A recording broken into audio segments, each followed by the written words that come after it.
Здравейте! Благодаря на всички, че са с нас. Днес пресконференцията правиме от името на НСНИ, Националното сдружение за недвижими имоти, и инвестиционна компания The Blueprint. Инвестиционната компания The Blueprint функционира в България от 2 години. Иначе господин Морис е с инвестиционен опит повече от 15 години в над 15 страни по света. Първият проект, с който влиза в България, е онлайн платформата PicMillar, която е финландска платформа за обработка на снимки.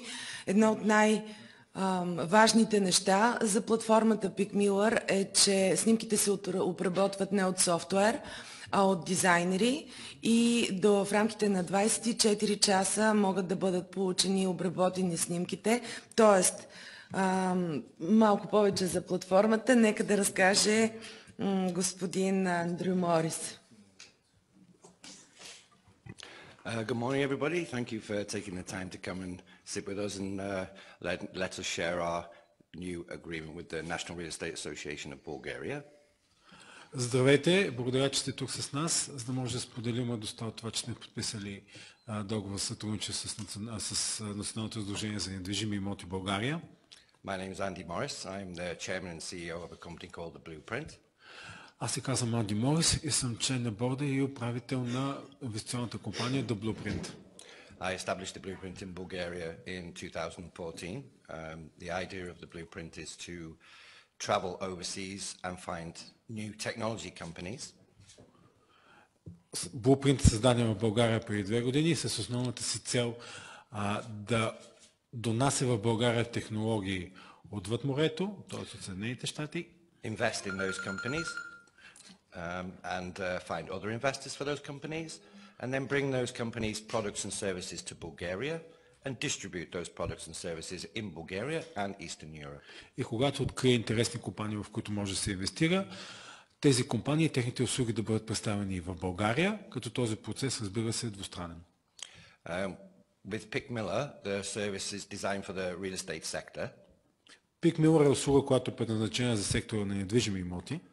And the reason we're working together with the National Real Estate Association of Bulgaria is to help them improve the standards and the quality of the pictures online that both the estate agents and brokers are providing to their customers. So we're trying to provide a better service for the agents, the National Real Estate Associations, the brokers, all specters of the real estate sector in Bulgaria. И целта да работим с Националното сдружение за недвижими имоти, именно да повишим стандартите на работа в България в сферата на недвижимите имоти, да дадем възможност както на отделните брокери, така и на агенциите за недвижими имоти да представят имотите по по-добър начин, ползвайки услугата PicMillar с по-добри фотоизображения.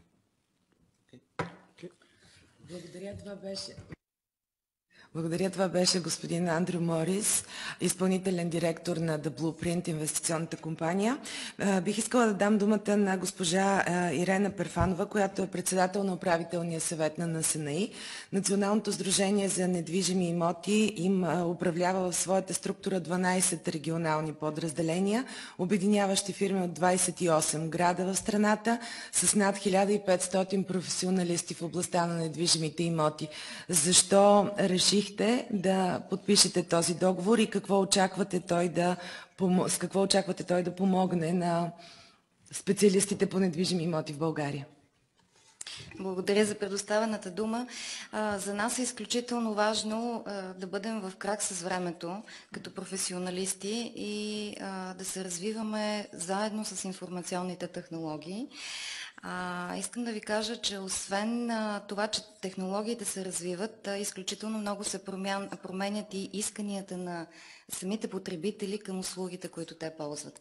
Независимо дали това е в сферата на недвижимите имоти или в някакви други области, ние си даваме сметка за това нещо и смятаме, че ако до този момент е било достатъчно да има просто снимков материал за една оферта, от тук нататък е изключително важно качеството на този снимков материал, да не говорим говорим, че вече българския пазар е с няколко крачки напред в представянето с видеоматериали на офертите, които се излагат. Ще видим какво ще ни предостави и бъдещето в тази посока. Така че да си партнираме с фирми, които внасят световният опит в България в сферата на технологиите, за нас е изключително важно. И това сътрудничество с Пик Милър беше ключово да направим една крачка напред в тази посока. Благодаря. Казахте за повишените изисквания на потребителите на недвижими имоти. Сега бих искала да дам думата на членовете на управителния съвет на Националното сдружение за недвижими имоти, Даниела Грозева, Александър Бочев и Йордан Петров, които да ни кажат малко повече как Сдружението посреща и е готово да посрещне високите изисквания вече на потребителите, какво е актуалното състояние на пазара на недвижими имоти и какви са основните стъпки в бъдеще, които Сдружението предвижда. Добър ден, казвам се Александър Бочев, член съм на управителния съвет на НСНИ. По отношение на завишените изисквания, госпожа Перфанова спомена повишените изисквания към качеството на снимковия материал или на качеството на офертите, които се презентират и в интернет пространството и по други способи, така че да бъдем привлекателни за купувачите на имоти. Но по-скоро на мен ми се ще да акцентираме върху повишените изисквания към отговорностите на посредниците, занимаващи се с недвижими имоти, имайки предвид, че свободният пазар на недвижими имоти се развива вече 27-8 години. Потребителите на нашите услуги, както продавачи, така и купувачи, и респективно наемодатели и наематели, имат богат опит и информация, която им дава възможност да бъдат и по-взискателни към нас и да знаят какво да изискват. По отношение на това, смятам, че трябва да работим в няколко посоки и Национално сдружение недвижими имоти, като един от, може би най-голямата браншова организация в България, свързана с недвижимите имоти и най-дългогодишната, вече имаме 25 годишна история, отговаря на тези предизвикателства по няколко начина. Един е обновяването на нашия етичен кодекс, който на последното общо събрание на НСНИ беше проведена анкета, дали е одобрен от нашите членове и получихме одобрение от 95-6% от участниците на това общо събрание, което за нас красноречиво говори, че бранша вече е подготвен да отговаря на тези изисквания към отговорностите, които ние трябва да поемем пред нашите потребители. Също така, преди няколко години и в момента активно работим и за подобрението на един проектозакон, който да внесем и да регламентира ясно и точно критериите, по които нашите потребители ще търсят именно тези отговорности от нас.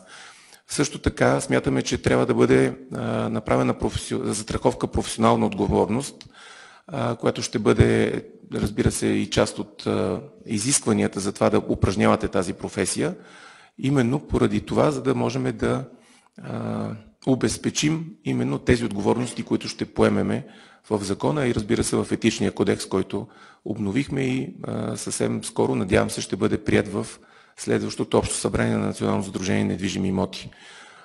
По отношение на изискванията към в по-широк план към строителството и към това, което се предлага като нови обекти, след малко моята колежка Даниела Грозева ще ви запознае с тенденциите в новото строителство, но и там, както и в нашата посредническа професия, изискванията и критериите на потребителите вече са изключително високи.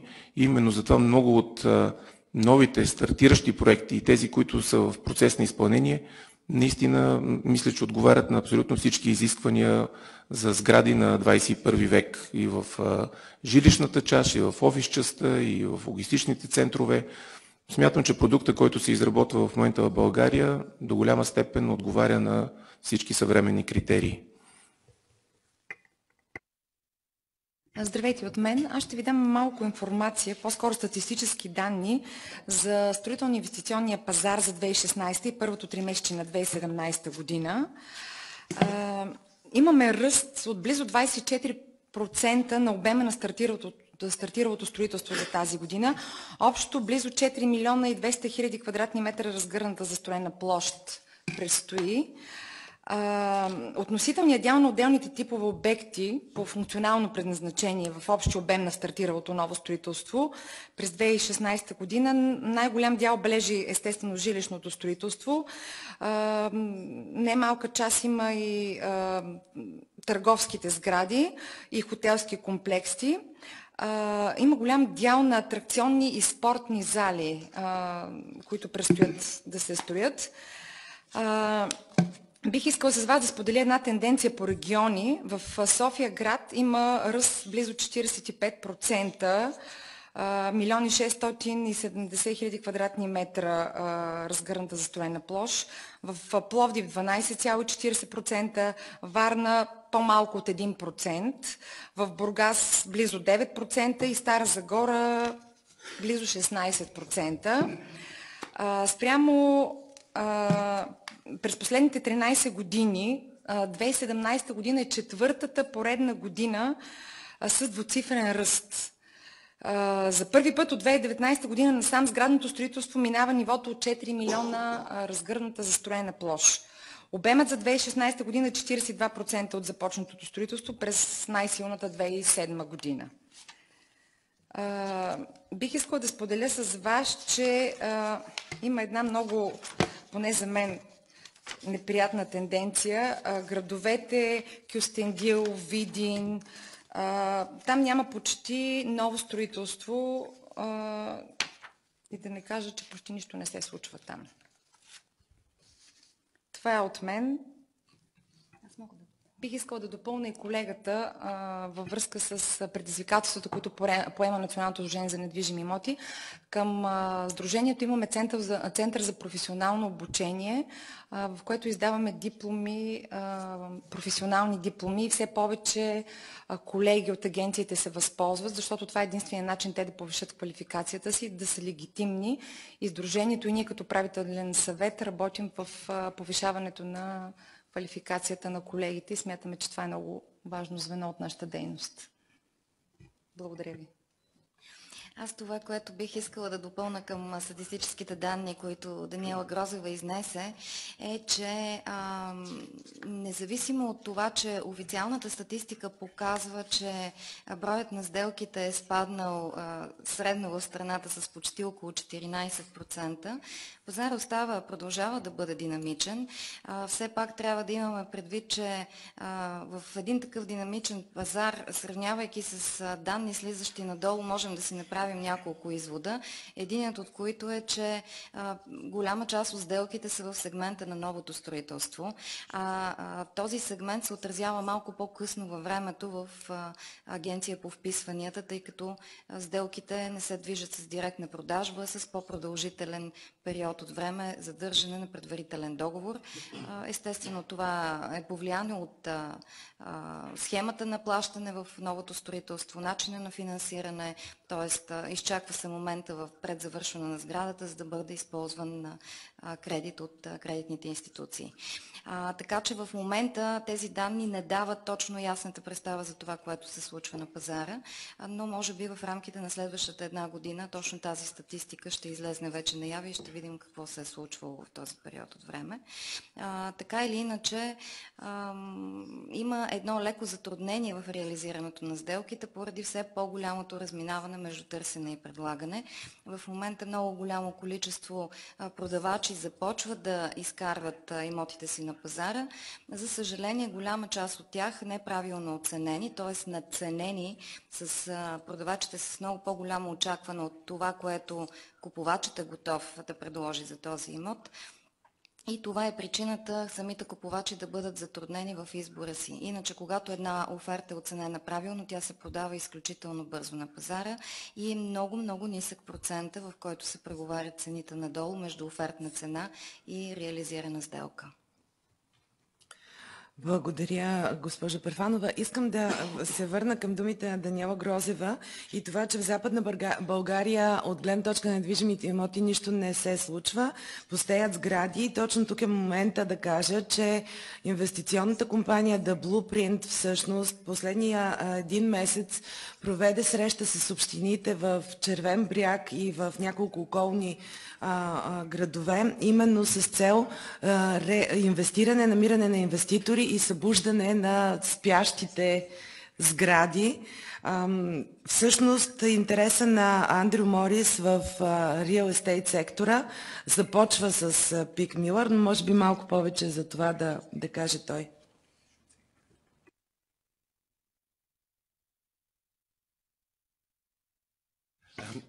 Yes, obviously in Bulgaria there are many opportunities in terms of real estate investment, but the Blueprint is interested in socially responsible investments.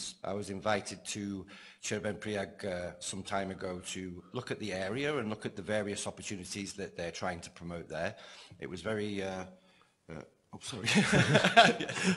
Благодаря. Разбира се, в България има много възможности за инвестиция в сектора на недвижимите имоти навсякъде, но Blueprint определено се стреми да проектите, които развиват, да бъдат и социално отговорни. Поради тази причина, преди няколко месеца бяхме поканени в община Червен бряг, където да огледаме един подходящ обект. Sorry, I'm excited about Chervenpriag. It was a bit fast then. We looked at some very interesting investment opportunities, one of which is next door to the hospital in Chervenpriag. We are at the moment assessing this opportunity in the sense of how we can develop it.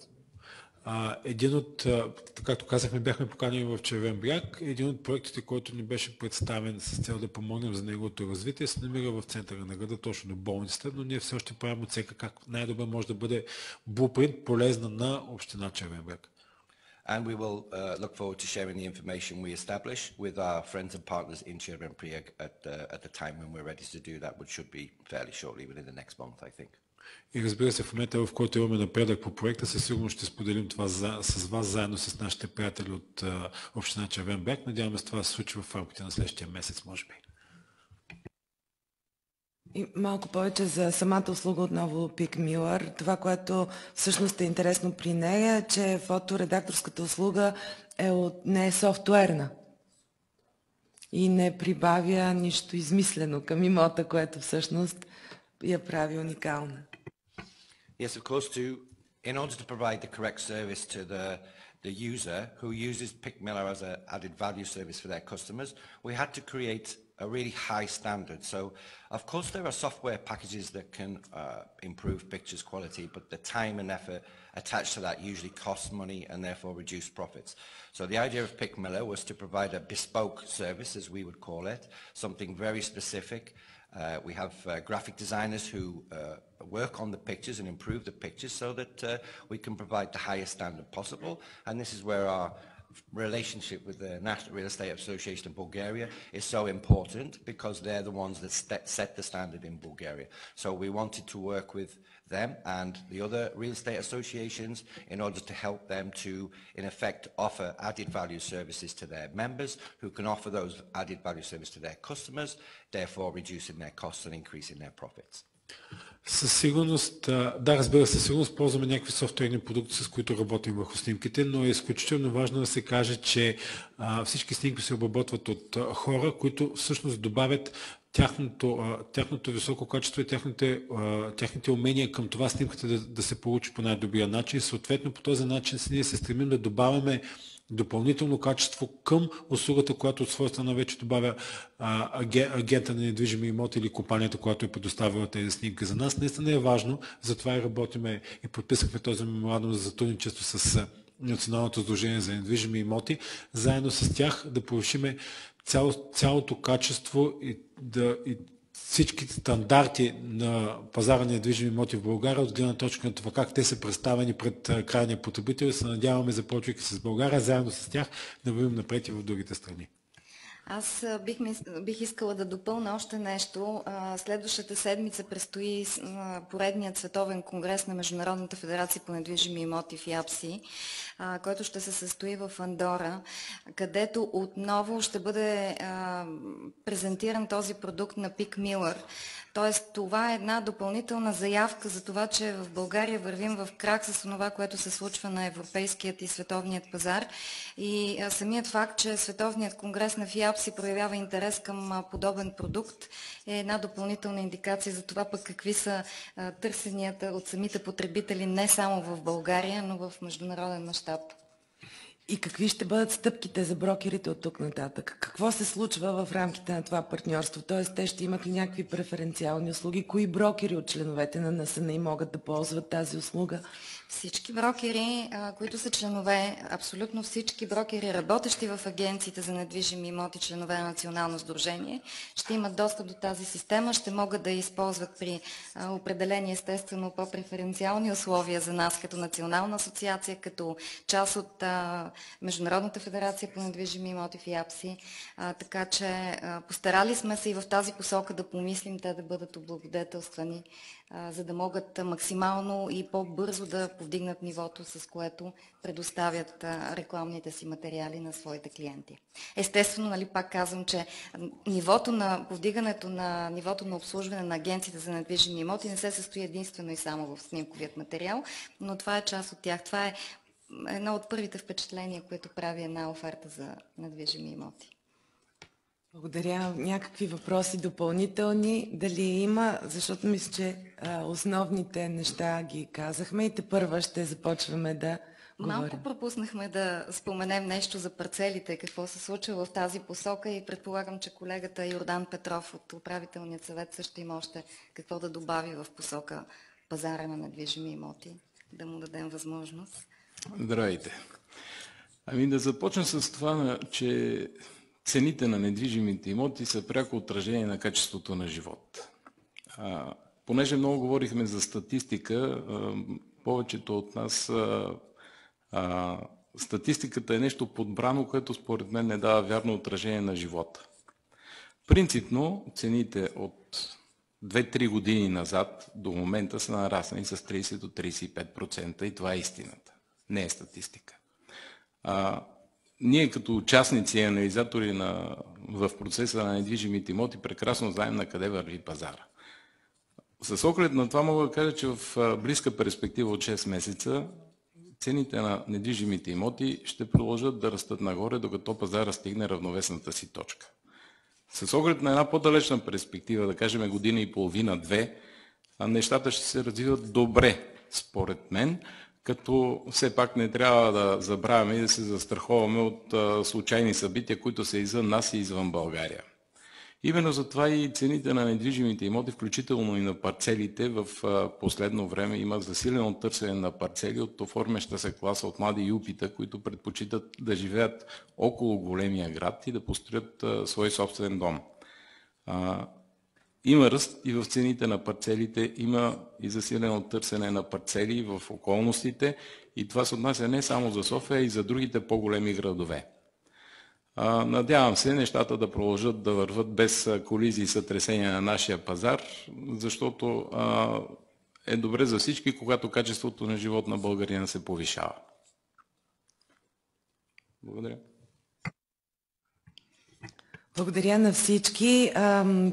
Днешната среща представи състоянието на пазара на недвижими имоти в България, тенденциите, както и методите, с които Националното сдружение за недвижими имоти иска да посрещне повишените очаквания на потребителите. Едно от тях е подписването на договора за сътрудничество с международната онлайн платформа Пик Милър. Благодаря ви много.